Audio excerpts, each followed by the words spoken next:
की प्रणाम, राम काज की विनाशो पर। अरे एक बार तो अर्थी पर भी बैठे होंगे तो भी कहेंगे कि भाई उठ के जाते हैं एक बार। आपके मन का भाव इतना सुंदर होना चाहिए। मौत कैसी होती है? मौत तो सबको आनी है। अरे अगर मौत भी आए, आवाज भगवान के नाम की लग जाए, मौत तब अच्छी होती है।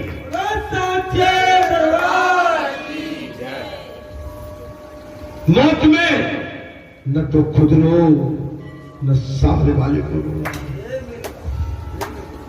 आनंद की लो। आपसे हमने कहा था ना कि हम 2-3 महीने पहले हम क्या लेने वाले हैं? समाधि। समाधि कैसे दी जाती है आप नहीं जानते? जानते हो? समाधि में सांस को रोक दिया जाता है। क्या किया जाता है समाधि में? समाधि में केवल सांस को रोक दिया जाता है।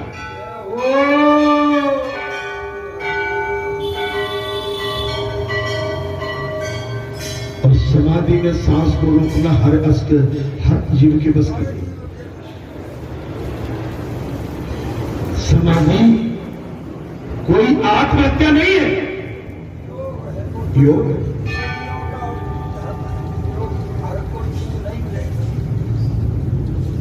आप कभी अभ्यास करना, अपनी सांस को रोक के देखना, लेकिन मत ऐसा मत करना। नहीं, मैं इसके लिए आपको कभी प्रेरित नहीं करूंगा, मुझे दोष लग जाएगा, क्षमा करना। मैं अपनी बात वापस ले रहा हूं।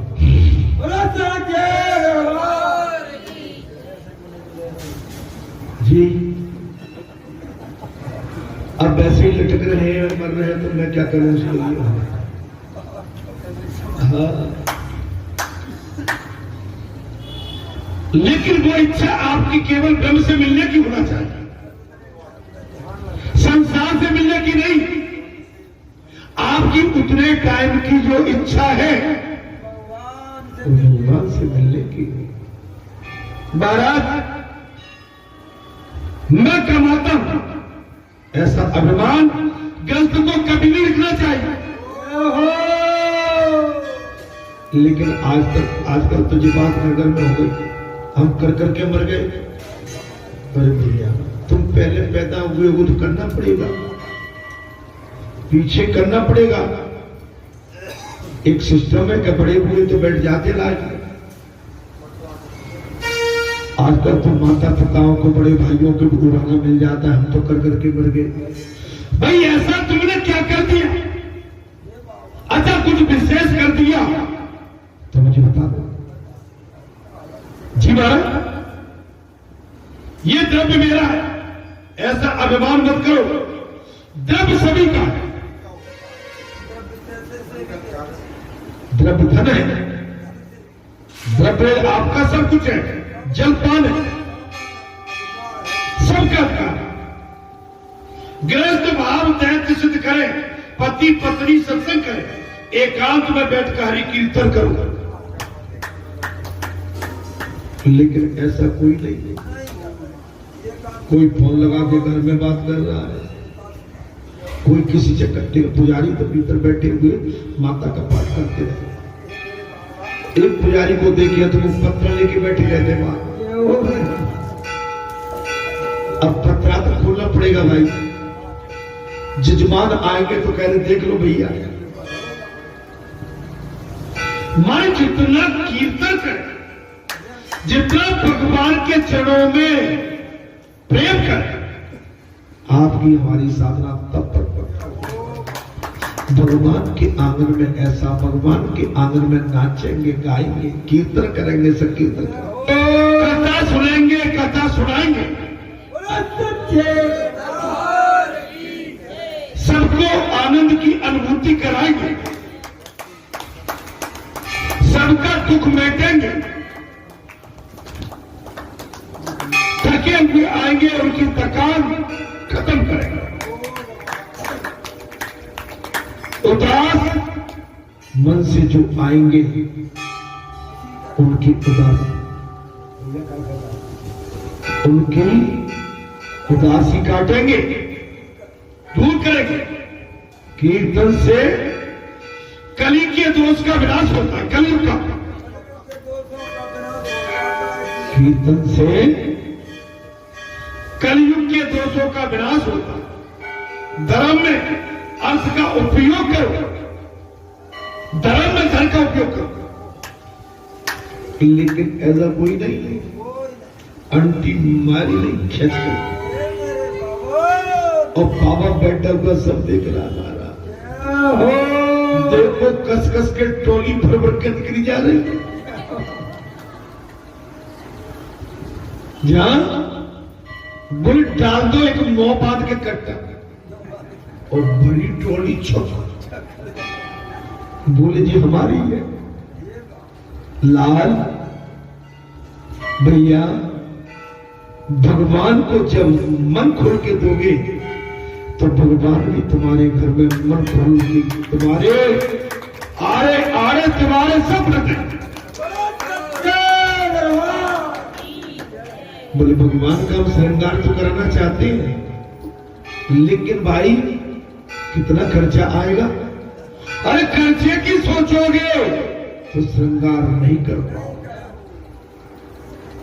श्रृंगार करना है तो खर्चे की मत सोचो, पहले भगवान के लिए वस्त्र बनवाओ,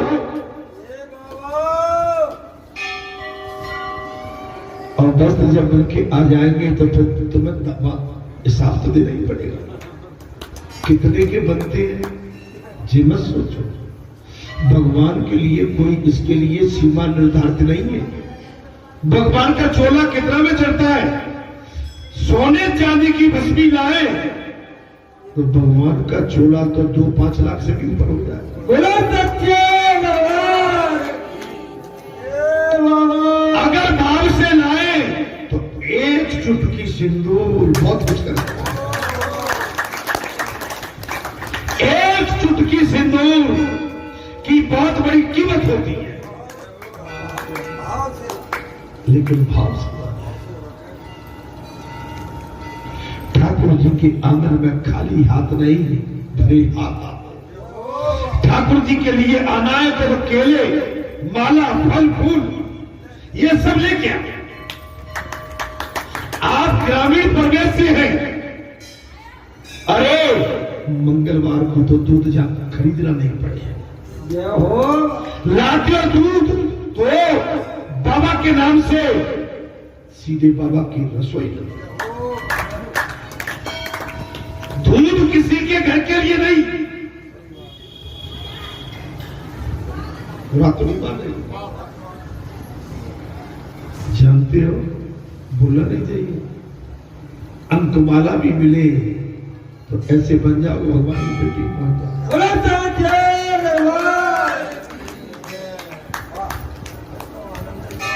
तो आनंद, हम तो आनंद की तो बात कर रहे हैं। आपको हमको सम्मान बालाजी ने दिया था।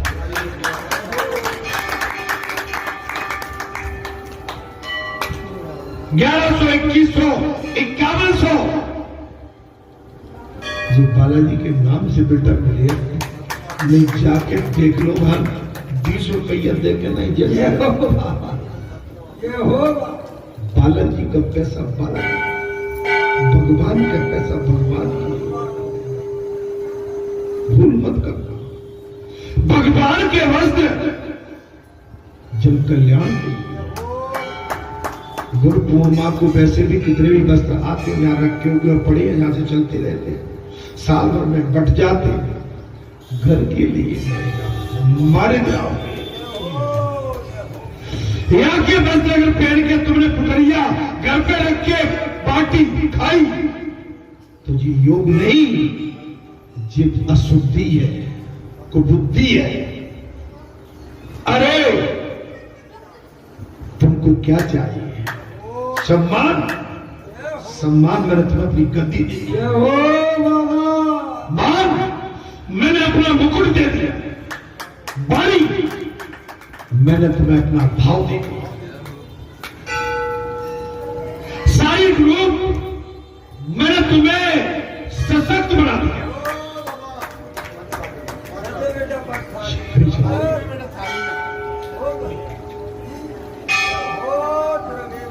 मैंने तुम्हें सशक्त बना दिया। बुरा मत मान, मेरी बात को मैं किसी के लिए व्यक्ति विशेष नहीं कह रहा, मैं केवल समझा रहा हूं। समझ लो, जिस समय भगवान श्री कृष्ण के उंगली में रक्तधार रही थी, कट गया था। भगवान श्री कृष्ण की महल की महारानियां पट्टी लेने के लिए घर दौड़ी थी, लेकिन उनकी छोटी बहना महाराज द्रौपदी खड़ी थी, अमूल्य साड़ी फाड़ के, और भगवान का जो है रक्त जहां प्रभाव कर रहा है वह बांध दिया। भगवान ने संकल्प ले लिया, बहन तुमने अपनी अमूल्य साड़ी फाड़ के आज मुझे अपना ऋणी बना दिया। तुम्हारी साड़ी के धागे 99 हैं, और बहन मैं वचन देता हूं, मैं इस धागों को 99 मीटर में बदल दूं। भगवान को देखा, मैं तो सुनता रहता हूं कि बातें जहां 15 लाख की धाम को के तो इतना को, अरे भैया मेरे घर को देखो, मेरे घर को जहां तो सब भंडारे भरे, इतने पैसा, अरे महाराज वो गिनती नहीं। इसको भगवान की दया मानो, इसको भगवान का प्रसाद मानो। अगर तुम्हारे घर में 15 मन, 20 मन, 100 मन, 50 मन, 20 लाख का नाच हुआ है तो बोलो मत, नहीं तो फिर तुम नीचे गिर जाओगे। बचा के खाओ और शांति से खाओ। बड़े बोल बोलोगे तो भगवान की आप लाठी आवाज नहीं करते, तो मैं कई का नहीं। अहंकार किसी बात का, अहंकार की बात आ रही है, अहंकार कभी कभी कीर्तन से कलयुग भागता है। धर्म ने अर्थ का उपयोग कर, आपको पैसा दिया है, अरे कुछ तो दान करो। तुम काली कमाई, पीली कमाई, धोली कमाई कुछ करते हो, अरे वैसे भगवान जाके लिए स्वीकार नहीं है, लेकिन किसी गरीब आदमी का, गरीब कन्या का आप कहीं न कहीं उसका उपकार करते। महाराज मेरे पास अभी एक ऋण चढ़ा हुआ है, मैंने कहा था कोई गरीब कन्या हो, वो संकल्प तो छूट गया था, गरीब कन्या का। अब तो नहीं,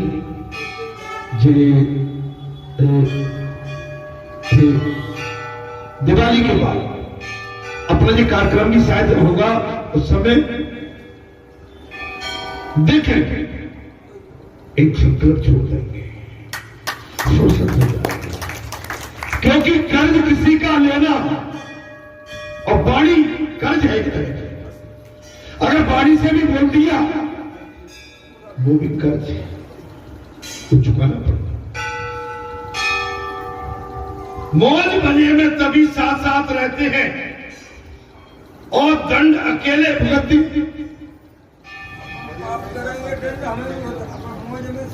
मौज में आपके में सब साथ हो जाएगा, दादा अच्छा बैठो,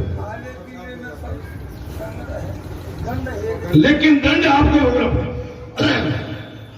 अनेक संसार का पार पा गए बड़े बड़े ऋषि जो ईश्वर को देखने के लिए तरसते थे, वे आपके घर में रहते।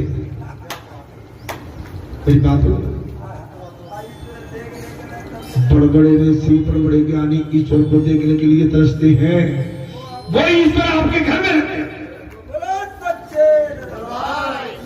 इस प्रकार नारद ने धर्मराज को उपदेश दिया है। अंत में इस प्रकरण की समाप्ति में धर्मराज ने नारद जी से कहा, क्या कहा हमारा, हरे राम राम राम हरे हरे, हरे कृष्णा कृष्णा कृष्णा हरे हरे। हरि तुम हरो जन की भी, हरि तुम हरो जन की पीर भी, द्रौपदी की लाज राखी तुम महाराज बढ़ाई तीर, भक्त कारण रूप नरसिंह दर्यो आठ शरीर, हिरण कश्यप मार लीनो दर्यो ताहे धीर, ढूंढते गजराज राखिए किए बाहर नीर, दासी बीरा लाल के दर दुख जहां तहां भी, दुख जहां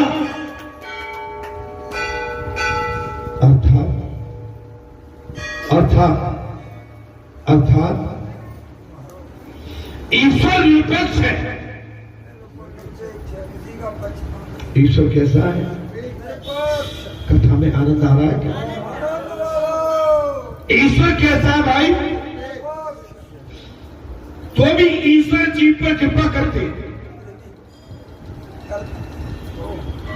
इसके बाद भी ईश्वर सभी पर।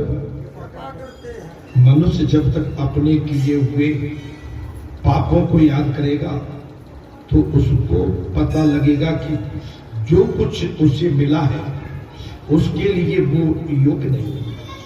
जब जन्म हुआ तब जीव शुद्ध था, जब जन्म हुआ तब जीव कैसा था? शुद्ध था। और पर जब उसमें समझ आई तब वो असत्य बोलने लगा। जैसे समझ आई जीव असत्य की ओर चला। ईश्वर जीव को अनेक अवसर देते हैं। ईश्वर हर जीव को अनेक अवसर देते हैं। वे आशा करते हैं कि जीव अपना जीवन सुधारेगा। बहुत बड़ी बात है। भगवान आशा करते हैं जीव अपने आचरण सुधारेगा। केवल कथा सुनने से लाभ नहीं होगा। प्रसंग आ गया। केवल कथा सुनने से लाभ नहीं होता। कथा सुनकर मनन करके उसे जीवन में उतार। कथा सुनने के बाद, चिंतन मनन करने के बाद अपने जीवन का मूल आधार कथा को बना। प्रभु ने हमारे लिए चिंता करने जैसा कुछ भी नहीं रखा। भगवान ने चिंता करने के लिए कोई चीज नहीं रखी। ईश्वर की जीव पर अत्यंत कृपा है। हमारी कथा कह रही है और बड़ी कृपा है। देखिए आप कितने सुंदर वातावरण में बैठे। एक मजदूर को देखिए कि मजदूर चाहता है कि मैं कथा सुनूं, लेकिन वो मजदूरी के बस में, अगर मजदूरी उसने नहीं की तो रात में पेट कैसे करेगा? कथा नहीं सुन सकता। मैं प्रातः काल सुंदरकांड कर रहा था। कंपनी की बस आई थी भरी हुई और उतरते हैं वो लोग और बढ़िया परिक्रमा करते हुए 1-2 मिनट के लिए जा खड़े हो जाते हैं, लेकिन उनकी ड्यूटी इंतजार कर रहे हैं, बैठना चाहते हैं। और भी कहते हैं कि अहो भाग जी, कितने अच्छे लोग हैं कि यहाँ सुंदरकांड में बैठ के सुंदरकांड कर रहे हैं। हमारे लिए बस हॉर्न दे रही है, ड्यूटी इंतजार कर रही है, हमें अपनी ड्यूटी की ओर भाग। आप उनमें से सर्वश्रेष्ठ हैं। आप उनमें से सर्वश्रेष्ठ हैं। आपको संसार की यात्राएं सता नहीं रही, बंधन में नहीं डाली। आप बंधन मुक्त भगवान की कथा सुन रहे हैं। देखो तुम निज इस विषय विचारी। देखो तुम निज इस विषय विचार। आप इस विषय पर विचार करें। आपका भाग्य कितना उद्गम है बाबा, आपका हमारा भाग्य कितना उद्गम है। महाराज हम इतने आनंद से कथा में और व्यासपीठ पर भगवान की कथा को कहने का हमें जो प्रभु ने मौका दिया, अरे प्रभु ये जन्म तो कम पड़ जाएगा, जितने भी जन्म दे तो कथा के लिए हमें कहीं भी है। ये जीवन कम पड़ जाएगा, परंतु जीव उसका उपयोग नहीं करता। जीव बता आए भागे, अच्छा बड़ी मुश्किल में घर से निकलते, अगर मौका मिल जाए कि बालाजी धाम में जाके आज 4-5 घंटे की सेवा है, महाराज आने वाले तो बेचारे दौड़ के, लेकिन कुछ तो कहते कहां तक। अरे भगवान के दरबार में तुम्हारा अगर मौका मिला है, हमें अपने भाग की सराहना करना चाहिए।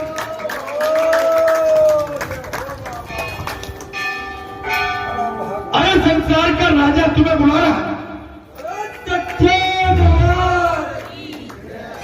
तुम्हें काम का मौका दिया, सेवा का, जिस सेवा कहां मिलेगी।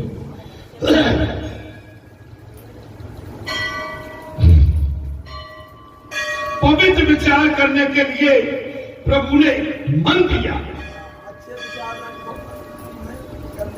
पवित्र विचार करने के लिए प्रभु ने मन, जो मन शक्ति की, जो मन शक्ति का दुरुपयोग करता है, सत्ता तो मिली लेकिन इसके बाद उसका दुरुपयोग करता है।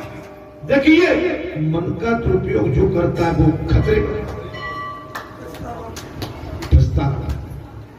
बाबा ने तो बुला के यहाँ कई का कल्याण कर दिया, नाम जद देके दादी ठीक हो गए, नहीं खुशी में हो गए, वो सच्चा मिल गया कि वैसे झूठा मिला। नहीं कड़ा सच्चा मिला है, कहीं ऐसा तो नहीं बनावटी हो। 16.25 ना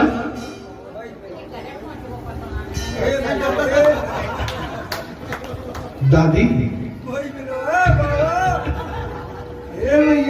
अरे मेरी बात तो सुनो दादी, एक बार जो है सुनार पे दिखवाई लो।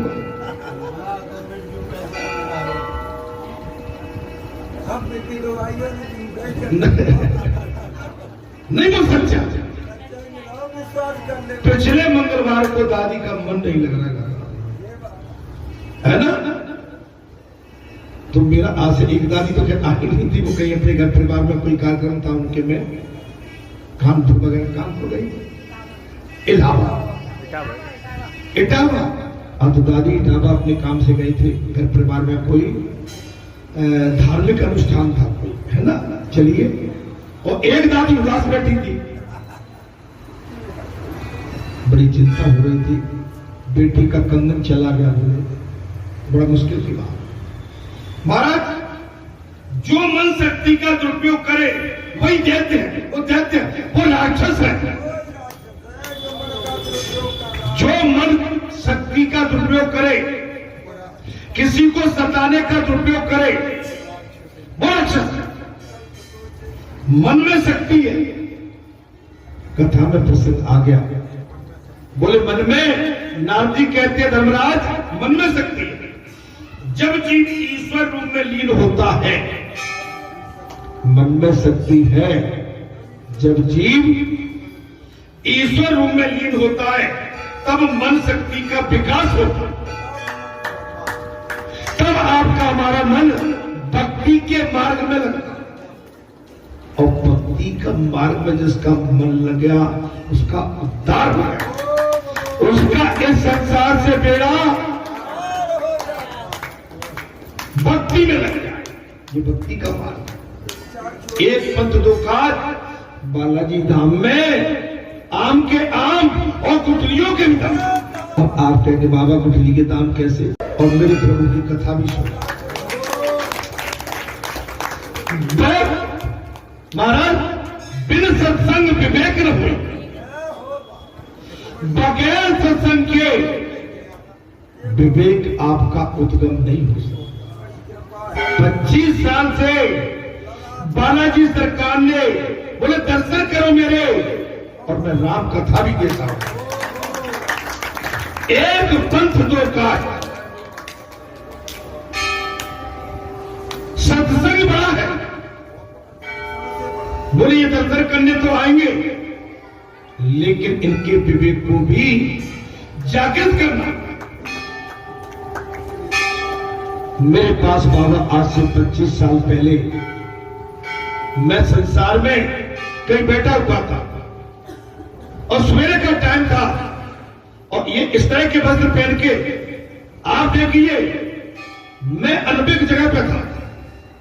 नहीं, जगह कोई संसारी नहीं थी, कोई संसारी जगह नहीं थी। मैं उस समय अकेला ही था उस जगह। बिल्डिंगें 3-4 थे, मैं उस कर्म में लीन था। मैं घूम रहा था, देख रहा था कि मुझे आके ये काम इन लोगों से कैसे लेना है। इतने ही टाइम में 7:30 या 7 का टाइम होगा प्रातः काल। बोले भैया बाबा आप यहां क्या कर रहे हो? तो मैंने कही ये, तो बोले वो वहां कथा मंदिर पे हो, कौन करेगा? बोले आपसे नहीं बनता है तो मैं करता हूं, कथा के लिए मैं बैठता हूं। यही सब अब आपने कह दिया तो अब मैं कथा में बैठ जाऊंगा। बस उस दिन से वो मूर्ति मेरे सामने फिर गई, और उसके बाद मेरे पास कुछ नहीं। मैंने एक ऐसी सुंदरकांड जैसी पुस्तक ली, मैं तो जानता भी नहीं, उस पर भागवत कथा के कुछ प्रसंग लिखे थे। ओपन प्रेतराज सरकार के यहाँ ओपन में मैं आधा घंटे वो पुस्तक को लेके बैठ गया। मैंने आओ भाई कथा सुनाते, तो आ जाओ भैया तुम्हें कथा सुनाते। और उसमें भागवत का कुछ दृष्टांत मुझे मिल गया महाराज, और वही भागवत कथा का दृष्टांत जाकर बस फिर क्या था, रुचि लग गई महाराज। सारे प्राण हो गए। दादी जब कुछ भी नहीं था, 3 पड़ी थी, हम यहाँ देरी पे बैठे रहते। एक भगत आए, बोले बाबा तुम चौड़े में बैठे रहते हो, आप कहो तो छत कर दे, आपके नीचे कर दो।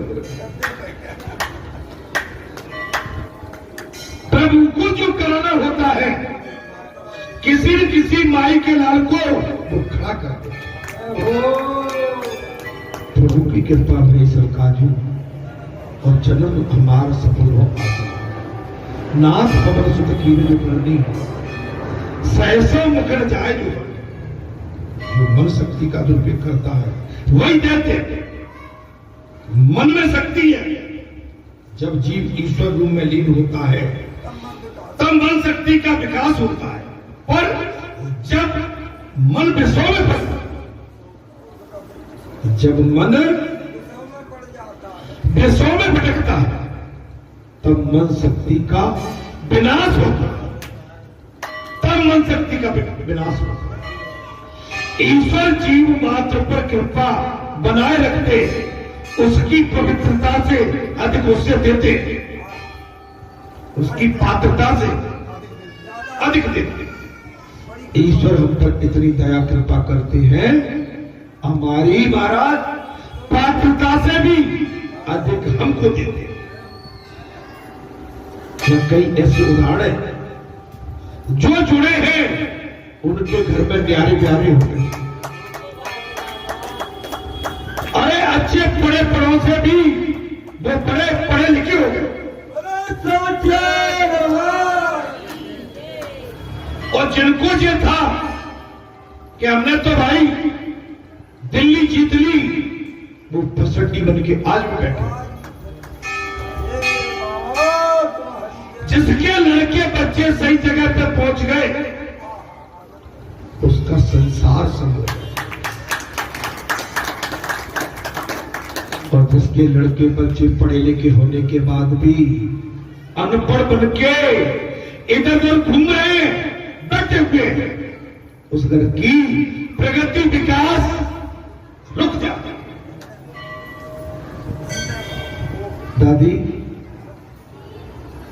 1985-86 में, जब 85-86 माने आज 40 साल पुरानी बात बता रहा हूं लगभग, जब मेरा चयन इंस्पेक्टर के लिए हुआ था इस क्षेत्र में, हल्ला मच गया था।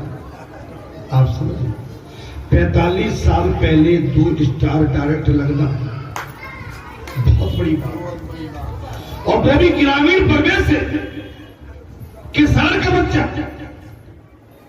माने उस समय दादी जी लगातार दुनिया का जहान जीत लिया।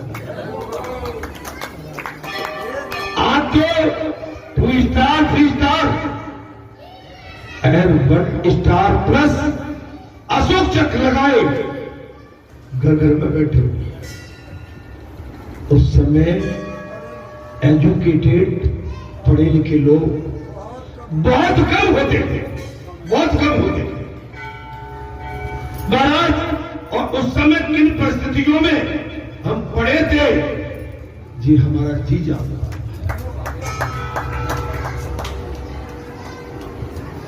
एक तुझे था, पुरानी परंपरा इतनी खतरनाक थी, 17-18 साल के थे ब्याह कर देते थे। तो आज तो 18 दूनी 36 साल में ब्याह ना है। पहले 17-18 साल का होना और ब्याह नहीं हुआ तो कहते बेटा कुआरा रह जाएगा। दादी करेंगे, हमारी तो बड़ी विडंबना हुई है, हमारी पिटाई सब जगह हुई है, हमारी परीक्षा तो सब जगह हुई है। हमने सियाने थे, गांव के थे, तो वो पूछे भी जल्दी निकल आया। अरे आप हंस रहे हो,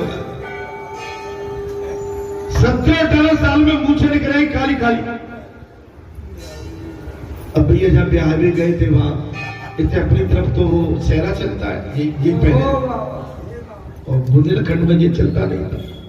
क्या नहीं चलता था? सोफा, ये सोफा बांध दिया हमारे, और पूछे तो हस्ती काली काली।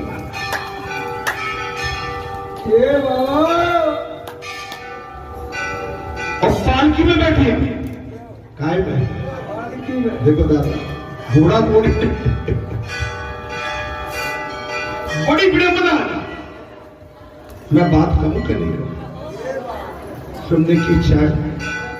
पालकी में बैठे तो पहले बारात आती थी गांव का, अच्छा वो तो कस्बा गांव था बहुत बड़ा। अब वो लाइन लगी और दूल्हा देख के काली, और दद्दू हम तो कारी कारी मूछ और सोफा, दद्दा ने मोड़ा ठीक नहीं देखो। हाँ हमारी पिन्नू तो बहुत सुंदर सुअर है, मुझे तो बूढ़ो है, हमारे कान पक गए।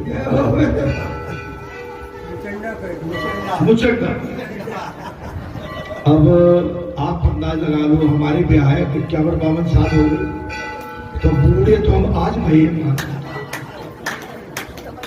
बड़ी विडंबना थी। आज के समय में आप अंदाज लगा लो 35 साल के बैठे, आधी उम्र निकल गई, अब ब्याह ना है पा रहे। बुरा तो नहीं लग रहा? अरे हंसते क्यों मेरे भाई, अब तो अपनी कह देते सब।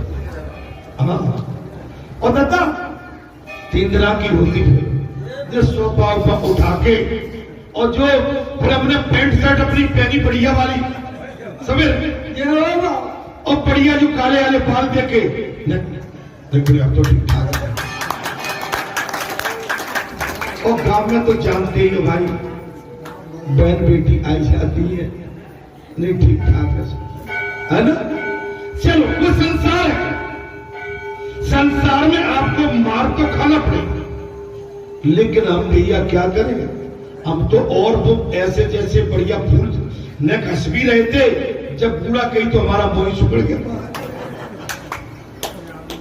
सूख गए हम तो, आधे भी नहीं रहेगा। शाम को रोटी आती थाली वाली में, काय की थाली टुकड़ा बना कर फेंकता। चलिए भगवान की कृपा है, बात आती है महाराज, हिरण्यकश्यप को संपत्ति मिली। कथा हमारी बहन बेटी हंस रही होंगी सब, हम तो सबके सामने अपनी बात कह देते हैं, तो अपनी बात कहने में कोई दिक्कत नहीं है। हाँ? सच्ची बात कह दोगे तो सावधानी बनी रहेगी। समय भी मिला, परंतु इन सबका उपयोग उसने भोग विलास में किया। हिरण्यकश्यप को सब कुछ मिला। तात्पर्य यह है कि हमको भी सब कुछ मिला है, लेकिन हम अपने जीवन को भोग विलासता में, संपत्ति में, अपने में, तेरे में, मेरे में, आप व्यर्थ में गंवा रहे। भगवान के सामने चतुराई नहीं।